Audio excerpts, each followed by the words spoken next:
வந்தது வந்து உங்களுக்கு தேங்க்ஸ் சொல்கிறதுக்கு மட்டும் இல்லை, உங்கள் மூலியமாக எனக்கு வேலை வரணும். அதுக்கு தேவராஜ் சார் சும்மா ஷூட் மட்டும் பண்ணாதீங்க, வேலை வாங்கித்தாங்க எனக்கு. புரியுதா? நீங்கள் நடிக்க வந்துட்டீங்க, நான் என்ன வேலைக்கு போகிறது? எழுதுகிற வேலைக்கு போவேன் நான்? முடியாதுல்ல. அதனால் வேலை வாங்கித்தாங்க. இது எப்படிங்க அவரோட டீமில் பாட்டு எழுதுறவர் இருப்பார், மியூசிக் டைரக்டர் இருப்பார், அர்ஜுன் தாஸ் தம்பி இருப்பார், ஆனால் நான் இருக்கக்கூடாதா? நான் இருக்கக்கூடாதா கேட்குறேன் இல்லை? அப்போ நான் வேலை செய்யலையா? அப்போ நல்லா செய்யலையா? சும்மா சொல்கிறீங்களா? என்னை கூப்பிட்டு வந்து உட்கார வச்சு, சரி இந்த வயசான காலத்தில் இதுக்கு இதையாவது நிம்மதி இருக்கட்டும்னு சொல்கிறீங்களா?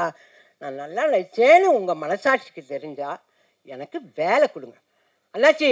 நீங்கள் போகிற இடத்துக்கும் எனக்கு வேலை வாங்கி கொடுங்க அண்ணாச்சி. சும்மா நீங்கள் குழந்தைங்களோடவே இருந்தேன் எப்படி? நான் உங்களோட நடிச்சிருக்கேன்ல, நான் நல்லா தான் நடிப்பேன். ப்ராம்ப்டிங் வாங்காமல் நடிப்பேன்ல. போதும். இந்த ஈபி மாதிரியே சொல்லாதீங்க, அந்த ஈபி அப்படி தான் சொல்லிகிட்டு இருக்கு, அந்த மாதிரி சொல்லாதீங்க. எனக்கு தயவு செஞ்சு வேலை வாங்கி கொடுங்க. நான் அடுத்த சக்ஸஸ் மீட்டில் வந்து பேசினாவோ இல்லை ப்ரெஸ் மீட்டில் பேசினாவோ நான் ரொம்ப ரிக்வெஸ்ட் பண்ணி கேட்டேன். நீங்கள்லாம் எனக்கு வேலை வாங்கி கொடுத்துருக்கீங்க, ரொம்ப சந்தோஷம்னு நான் சொல்லணும். அனைவருக்கும் வணக்கம். நம்ம எந்த ஒரு நிகழ்ச்சியை ஆரம்பிக்கிறதுனாலும் இறைவணக்கம் பாடுவோம். நான் இப்போ இறைவணக்கம் பாட சொல்லலை, ஆனால் நான் இன்னைக்கு உயிரோட மறு ஜென்மம் எடுத்து இங்கே நிற்கிறேன் உங்கள் முன்னாடி எல்லாம்னா அதுக்கு காரணமாக இருந்தவங்களுக்கு இந்த தருணத்தில் நான் நன்றி சொல்ல கடமைப்பட்டிருக்கேன். ஏன்னா இன்னைக்கு எனக்கு தெரிஞ்ச நிறைய மீடியா பீப்புள் எல்லாம் வந்திருக்கீங்க. உங்கள் எல்லாருக்கும் தெரியணுங்கிறதுக்காக தான் நான் இதை சொல்கிறேன். எனக்கு மறு ஜென்மம் கொடுத்தது ராஜ்குமார் சேதுபதி, ஸ்ரீபிரியா, சுகாசினி, மணிரத்னம் சார், கார்த்திக் தம்பி, Suriya, Rajini sir, Kamal sir, A C S Shanmugam, Sarathkumar sir, Radhika. இவங்க அத்தனை பேரும் பல லட்சங்களை, 1-2 இல்லை, பல லட்சங்களை போட்டு எனக்கு மறு ஜென்மம் கொடுத்துருக்காங்க. அவங்க மறு ஜென்மம் கொடுத்தனால தான் இன்றைக்கி நான் உங்கள் முன்னாடி நின்று பேசுகிறேன். அவங்களுக்கு இந்த தருணத்தில் நான் நன்றி தெரிவிச்சுக்கிறேன். ஏன்னா இதெல்லாம் வந்து என்னுடைய அன்பு சகோதரர்கள் மீடியா பீப்புளுக்கு தெரியாது, அவங்களுக்கெல்லாம் தெரியணுங்கிறதுக்காக தான் நான் இதை சொல்கிறேன். அதே மாதிரி இப்போது கான்சிட்டி 25வது நாள். நான் நடிக்க வந்த காலத்தில் 25 வாரம், 50 வாரம், 260 நாள், 365 நாள் இப்படி படங்கள்லாம் போச்சு. அப்போ தான் எங்களுக்கு கூப்பிட்டு ஷீல்டெல்லாம் கொடுப்பாங்க, அது இருக்குது நிறைய. இப்போ 25வது நாள். இந்த 25வது நாள் வர்றதுக்கு காரணமே நீங்கள் எல்லாரும் தான். உங்கள் எல்லாருக்கும் தான் நான் நன்றி சொல்லணும். நானே வந்து நிறைய யூடியூப்பெல்லாம் பார்க்க மாட்டேன். இதை பார்க்கும்போது இங்கே வந்தவர் ட்ரெய்லர் ரிலீஸ் ஆன அன்றைக்கி வந்த ஒரு யூடியூப்கார் வந்து சொல்கிறார், நான் வந்து பார்த்தேன், அது நல்லா இருந்தால் படத்துக்கு போவோம், இல்லைன்னா வேண்டான்னு இருந்தேன், ஆனால் படத்துக்கு போய் உட்காந்துட்டு வெளியிலே வர முடியல, அந்த அளவுக்கு அது அவ்வளோ இன்ட்ரெஸ்டிங்காக இருந்தது அந்த படம், ரொம்ப சூப்பராக பண்ணியிருந்தாங்க அப்படின்னாங்க. நிறைய பேர் சின்ன சின்ன ஆடியன்ஸ் எல்லாம் வந்து கேட்குறாங்க. இவங்க எல்லாருமே வந்து ஐயோ ரொம்ப நல்லா இருக்குங்க, ரொம்ப நல்லா இருக்குங்கன்னாங்க. நிறைய வருஷத்துக்கு அப்புறம், நிறைய வருஷம், அதாவது அருணாச்சலம் இதெல்லாம் முடிஞ்சதுக்கப்புறம் வடிவுக்கரசியம்மா இதில் நல்லா பண்ணியிருக்காங்கன்னாங்க. ஐயோ நான் திருப்பி படிக்கிறேன், எதோ மறந்தா போல போய் எழுதிச்சு அந்த புள்ள அப்படின்னு சொல்லி திருப்பி படிக்கிறேன். அந்த மாதிரி அவ்வளோ சந்தோஷமாக இருந்தது. சரிங்க, ஒருத்தர் நல்லா நடித்தா, நான் இதை கேட்டுடுறேன், கோச்சிக்காதீங்க யாரும்.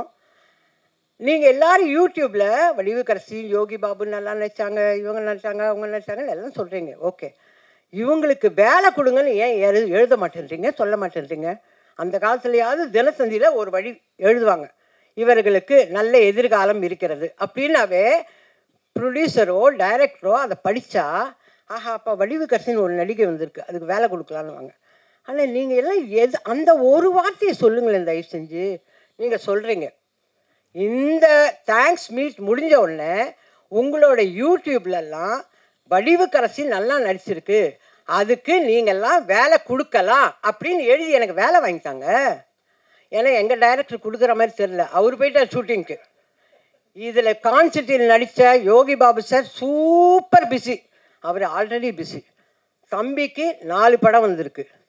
தம்பி நம்ம அர்ஜுன் தாஸ் தம்பி ஆல்ரெடி வந்து ஈசிஆரில் செட்டு போட்டு அங்கே பாட்டு பாடின்னு இருக்கார். ஓகேவா? இதெல்லாம் கேட்குறேன், நான் கேள்விப்படுறேன். எல்லாரும் இருக்காங்க. நான் என்ன பண்ணுறேன்னா வீட்லேயே உட்காந்துருக்கேன். வீட்டிலே உட்காந்து யூடியூப் எப்படி ஆன் பண்ணுறதுன்னு நல்லா கற்றுன்னு இதெல்லாம் பார்க்குறேன். அதுதான் நான் கேட்குறேன். எல்லாரும் வந்து சொன்னாங்க, இந்த தம்பி சொல்லிட்டு, அம்மா நீங்கள் சூப்பராக ஆக்ட் பண்ணியிருக்கேன். கரெக்டு கண்ணு, ஆனால் ஒரு படம் கூட வரல இன்னும். எனக்கு வேண்டியது வேலை. எல்லாரும் நீங்கள் இந்த படம் முழுக்க வந்துட்டீங்க, அதனால் உங்களுக்கு 5 நாள் வேலை கொடுக்க மாட்டேன்னா நான் எப்படி சோர்ஸ்ன்றது? 5 நாள் வேலை கொடுக்க மாட்டேன், 3 நாள் வேலை இந்த ஈபியை கேட்டால், அம்மா நீங்கள் 10 வருஷம் அக்ரிமெண்ட்டில் இருக்கேன். என்ன அக்ரிமெண்ட்டு? நான் என்ன சொல்கிறேன், அக்ரிமெண்ட் இருக்குல்ல, மாதம் ஆனால் எனக்கு சம்பளம் அனுப்பிடு. அதை செய்யுங்களேன். மாதம் வடிவு கிரசம்மாவுக்கு சான்ஸ் கொடுக்குறோமோ இல்லையோ, சம்பளம் மட்டும் அனுப்பிடுவோம் அப்படின்னு செய்யுங்க. விசு சார்லாம் அப்படி தான் பண்ணார். விசு சார், வி சேகர் சார்லாம் எங்களுக்கு மாதம் சம்பளம் அனுப்புவார். அந்த மாதிரி பண்ணிங்கன்னா சந்தோஷப்படுவேன். மியூசிக் டைரக்டர் வந்தார், அம்மா நீங்கள் நல்லா எல்லாம் சரிப்பா, எனக்கு வேலை கொடுங்கய்யா, கொடுத்தாதானே நான் ஃபர்தராக நடிக்கிறது. இப்போது ஹரிஷ் சார் வந்து இந்த அம்மா ரஃப்பாகவே பேசுவாங்க, அப்படியே பேசுவாங்கன்னு எல்லாரும் நினச்சிருந்ததை உடைச்சிட்டார். இல்லைங்க, அந்த அம்மா காமெடி கொடுத்தாகூட பண்ணுங்கன்னு சொல்லி ஹரிஷ் சார் உடைச்சார். அந்த மாதிரி நீங்கள்லாம் வேலை கொடுத்தாதானே நான் செய்வேன். நான் வந்தது வந்து உங்களுக்கு தேங்க்ஸ் சொல்கிறதுக்கு மட்டும் இல்லை, உங்கள் மூலியமாக எனக்கு வேலை வரணும். அதுக்கு தேவராஜ் சார் சும்மா ஷூட் மட்டும் பண்ணாதீங்க, வேலை வாங்கித்தாங்க எனக்கு. புரியுதா? நீங்கள் நடிக்க வந்துட்டீங்க, நான் என்ன வேலைக்கு போகிறது? எழுதுகிற வேலைக்கு போவேன் நான்? முடியாதுல்ல. அதனால் வேலை வாங்கித்தாங்க. ஹரிஷ் சார்கிட்ட இப்போ வருவார். உங்கள் எல்லாருக்கும் நன்றி, நீங்கள் எல்லாம் நல்லா நடித்து கொடுத்தீங்க, ஏன்னா ஹரிஷ் சாரோட டீமுக்கு நன்றி எல்லாம் சொல்ல வருவார். ஓகே. ஆனால் அவர் நம்மளெல்லாம் அழ வைக்கிற மாதிரியெல்லாம் சேர்ந்து பேசுகிறாராங்கள்ட்ட எனக்கு கஷ்டமாக இருக்குது. எனக்கு அதெல்லாம் பேசுவார். அப்படியே கண்டிப்பாக நான் எடுக்கிற படத்துலலாம் அட்லீஸ்ட் ஒரு நாள் வேலையாவது வடிவுக்கரசி அம்மாவுக்கு கொடுப்பேன் அப்படின்னு ஒரு சத்திய வாக்கு கொடுத்தாருன்னா ரொம்ப சந்தோஷமாக போவேன். அது எப்படிங்க, அவரோட டீமில் பாட்டு எழுதுறவர் இருப்பார், மியூசிக் டைரக்டர் இருப்பார், அர்ஜுன் தாஸ் தம்பி இருப்பார். ஆனால் நான் இருக்கக்கூடாதா? நான் இருக்கக்கூடாதா கேட்குறேன் இல்லை? அப்போ நான் வேலை செய்யலையா? அப்போ நல்லா செய்யலையா? சும்மா சொல்கிறீங்களா? என்னை கூப்பிட்டு வந்து உட்கார வச்சு, சரி இந்த வயசான காலத்தில் இதுக்கு இதையாவது நிம்மதி இருக்கட்டும்னு சொல்கிறீங்களா? நான் நல்லா நடிச்சேன்னு உங்கள் மனசாட்சிக்கு தெரிஞ்சால் எனக்கு வேலை கொடுங்க அண்ணாச்சி. நீங்கள் போகிற இடத்துக்கும் எனக்கு வேலை வாங்கி கொடுங்க அண்ணாச்சி. சும்மா நீங்கள் குழந்தைங்களோடவே இருந்தேன் எப்படி? நான் உங்களோட நடிச்சிருக்கேன்ல, நான் நல்லா தானே நடிப்பேன். ப்ராம்ப்டிங் வாங்காமல் நடிப்பேன்ல. போதும். இந்த ஈபி மாதிரியே சொல்லாதீங்க. அந்த ஈபி அப்படி தான் சொல்லிகிட்டு இருக்கு. அந்த மாதிரி சொல்லாதீங்க. எனக்கு தயவு செஞ்சு வேலை வாங்கி கொடுங்க. நான் அடுத்த சக்ஸஸ் மீட்டில் வந்து பேசினாவோ இல்லை ப்ரெஸ் மீட்டில் பேசினாவோ நான் ரொம்ப ரிக்வெஸ்ட் பண்ணி கேட்டேன், நீங்கள்லாம் எனக்கு வேலை வாங்கி கொடுத்துருக்கீங்க, ரொம்ப சந்தோஷம்னு நான் சொல்லணும். உண்மையிலே சரத் சார் போகிற இடத்துலலாம் வயசான கேரக்டர் இருக்கா, மதர் கேரக்டர் இருக்கான்னு கேட்குறாராம். பாவம், அவரெல்லாம் எனக்காக வேலை கேட்குறாருங்க. ஸ்ரீபிரியா வேல்ஸ், அந்த ஐஸ்வரி வேலன் அவங்க பிள்ளைகிட்ட வேலை கேட்குறாங்க, வடிவுக்கரசி அம்மாவுக்கு ஏதாவது கேரக்டர் இருந்தால் சொல்லுங்கன்னு. கமல் சார் நீங்கள் தான் பூஜை போட்டுருக்கீங்களா லைனாக, அதில் வடிவுக்கரசிக்கு வேலை கொடுங்கன்னு. எல்லாரும் எனக்காக வேலை, எனக்கு மறுஜென்மம் கொடுத்தது பத்தாதுன்னு வேலையும் கேட்குறாங்க. நான் இந்த ஃபங்க்ஷனுக்கு வந்ததே எல்லாரும் என்னை பற்றி நல்லா எழுதுனீங்க, அதுக்கு நன்றி.